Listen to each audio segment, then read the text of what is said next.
Tonight, Mullah Omar, the one-eyed Taliban leader, dead for 2 years? What impact will today's announcement have on a new round of peace talks? We ask the world's leading Afghan expert. And war and peace in the Middle East. We get a rare view from a Kremlin insider. Could Russia's support be wavering for Syria's Bashar al-Assad?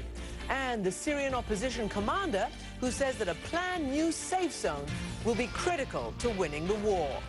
أن يكون هناك منطقة عازلة. We need that buffer zone seriously, and that should be a decisive factor in the war.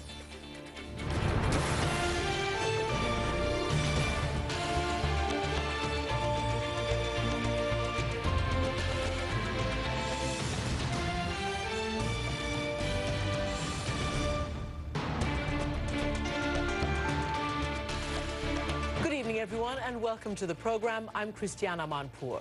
As Bashar al-Assad continues to lose territory in Syria, confined mostly now to a rump state and pleading for people to join, not desert his army, could his biggest backer be abandoning ship? Probably not yet. But word is that Russia is looking closely at Assad's battlefield losses and losing patience with their client in Damascus. While at the United Nations today, the special envoy to Syria again called for a managed and gradual transition of power. Otherwise, he warned, with the rise of ISIS, Syria could face a fate even worse than Libya or Iraq. The fear of black flags over Damascus is driving many to consider reassessing their own early positions. Joining me now from Moscow is Fyodor Lukyanov, the influential chairman of the Kremlin's Foreign and Defense Advisory Council.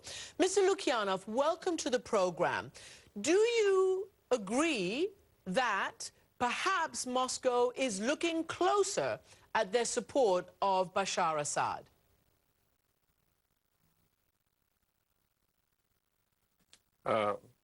First of all, it's not Kremlin Advisory Council, it's NGO which I'm chairing.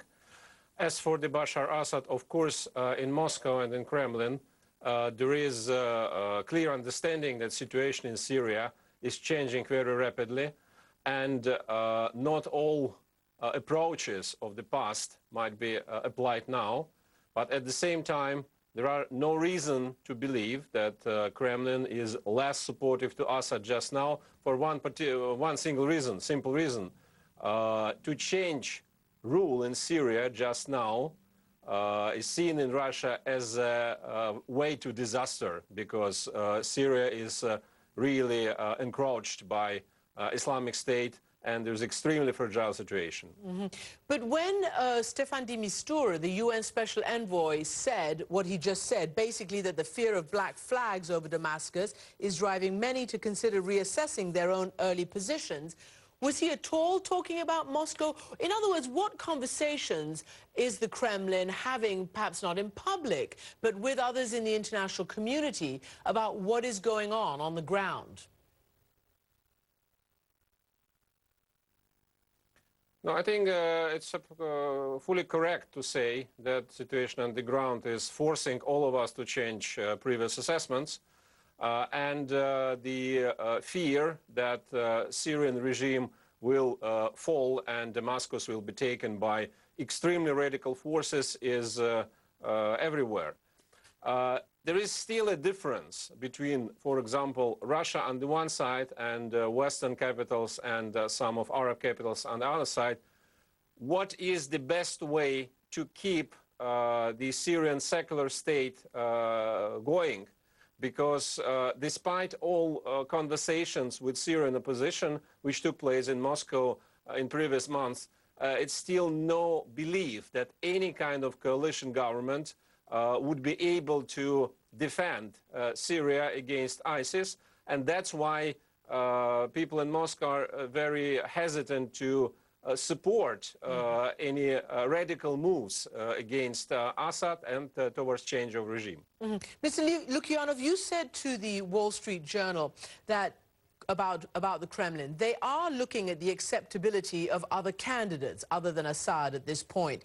And as you mentioned, ISIS and the fear of ISIS is obviously a very real fear.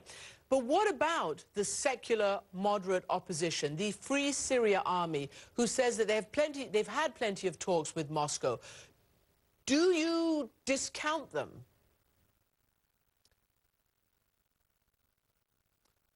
You know, the problem is that, at least looking from Moscow, the moderate Syrian opposition, the Free Syrian Army, and other groups which used to be counted as moderate, they, looking from here, they're just losing their influence, and only one force is the real opposition to Assad, which is ISIS. Another force which might be seen as a third force, An-Nahda, but this is not at all moderate secular opposition. It's another group of Islamists, but separate from ISIS. So looking from Moscow, there are no big chances to expect moderate opposition to prevail among Syrian opposition. Mm-hmm. And yet, of course, we have heard in our own reporting, and we've seen that President Obama has mentioned it somewhat publicly, that certainly around the Vienna talks, the talks with Russia and the other world powers that led to the Iran deal against Syria, was a big topic of conversation. And so I guess perhaps to ask you then, if you don't think the FSA is capable at the moment, do you think that this new safe area will bolster the ability of the FSA to arm and train and increase its moderate and secular power and credentials? You know, with the new safe area, nothing is clear and everything is very confusing, as it is with Turkish participation in this war. Because, again, looking from here, it's pretty difficult to understand against whom Turkey is fighting. Is it really ISIS, or maybe rather the Kurdish groups, which Turkey is trying to fight for other reasons? And I don't think that Moscow analysts and experts are very much enthusiastic about this new development, because they think it might finally undermine any balance in the region, whatever Turkish and American forces are expecting and intending there. And finally, I have to ask you, because this is going to come up this week and it's a matter of great importance, the idea of a special tribunal to try those responsible for the downing of MH17. As you know, it's a matter of great contention between Moscow and the rest of the world, and a matter of great tension, frankly. Why would Moscow not want a proper independent tribunal under the UN auspices to investigate this crime?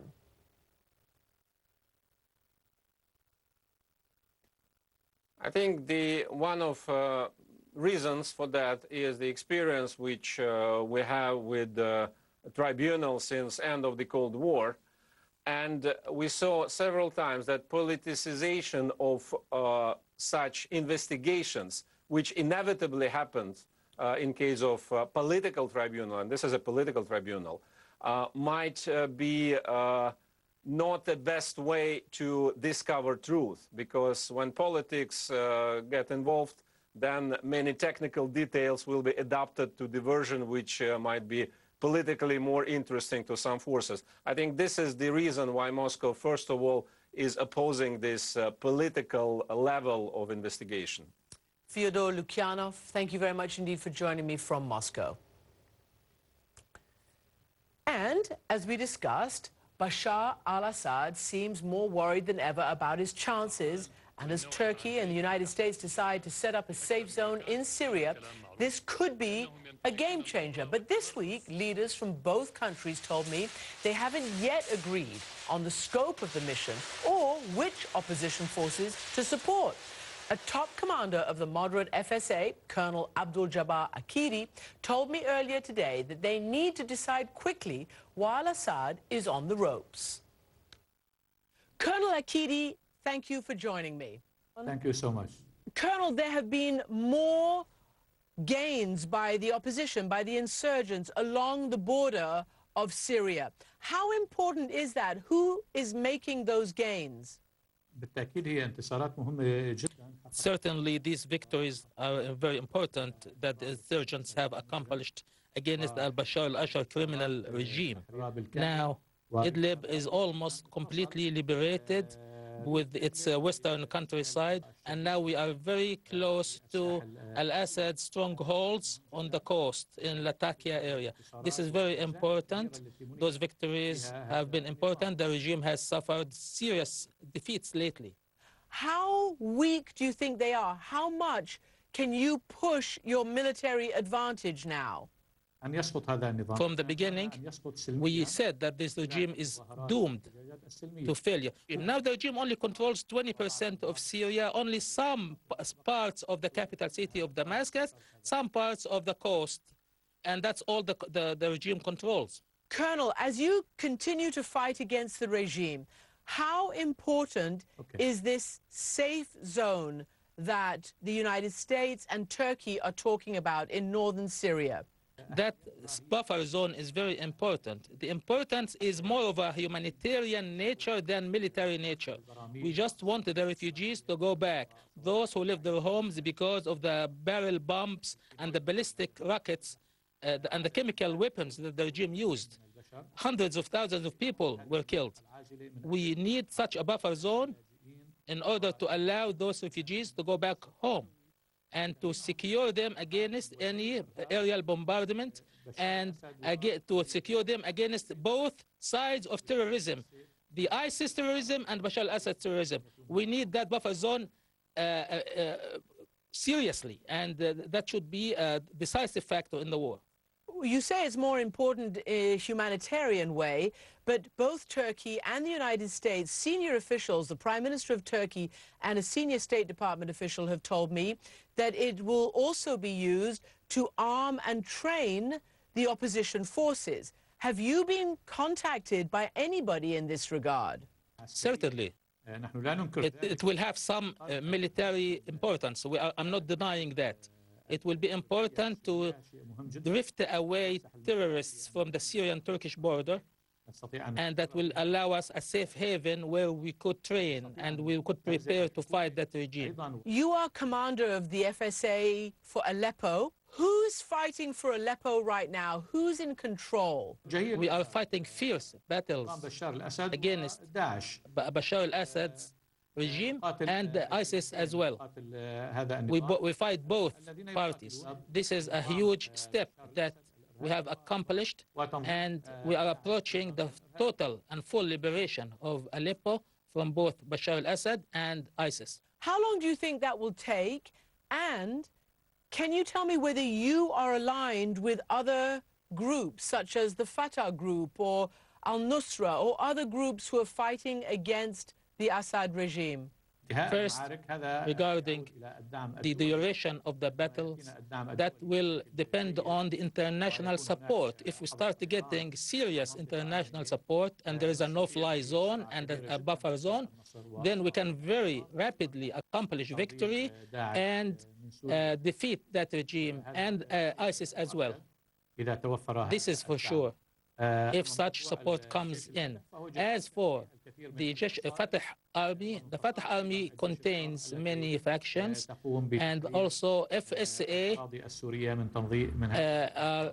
both are participating in the liberation of the Syrian territory from the terrorist organizations and fighting. Let me tell you something. If the international coalition headed by the USA, which we have been asking for 3 years for support, if they give us enough support, if they support the FSA and the moderate military factions, including the military councils, then there would have been no terrorists in Syria whatsoever. There will only be the FSA. This is the responsibility of the supporting countries because of lack of support to the moderate FSA. So my final question, do you trust the United States right now to make good on what they're saying, that this safe zone, this no-fly zone, whatever it's called, the buffer zone, will actually be used to arm and train people such as yourself, moderate opposition?